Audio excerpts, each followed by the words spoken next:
Happening today, President Biden and former President Trump will both travel to South Texas for a closer look at the growing crisis at the border.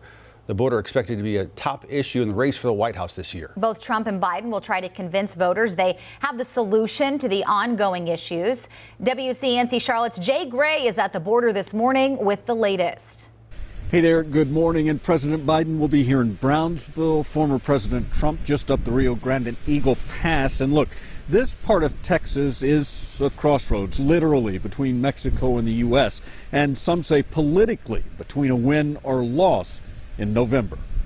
This rusted 12-foot metal fence stretches for miles, in some areas augmented with winding razor wire. It adds that extra level of barrier to prevent people from coming in, and that's what this mission is. If that is the mission, it's clearly far from accomplished here. Thousands continue to cross the Rio Grande illegally, at times tens of thousands crowding legal crossings, trying to force their way into the U.S. For the second time since being elected, President Biden travels to the region today. He'll meet with Border Patrol agents and local leaders in Brownsville, Texas, looking to ramp up pressure on congressional Republicans to consider a bipartisan border security measure. And he'll have some company. I've been planning to go Thursday. What I didn't know is my good friend apparently is gone. Former President Trump also making a stop along the border today, about 300 miles away in Eagle Pass.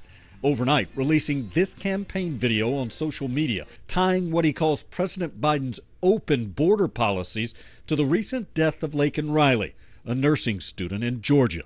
A Biden migrant has been charged with brutally attacking her, beating her, kidnapping her, and murdering her. There are a couple of things the two men do seem to agree on. Both say there's clearly a crisis along the border and that the other party is responsible for those problems. And of course, it's likely no coincidence today's visits come less than a week ahead of Super Tuesday primaries here in Texas and across the country.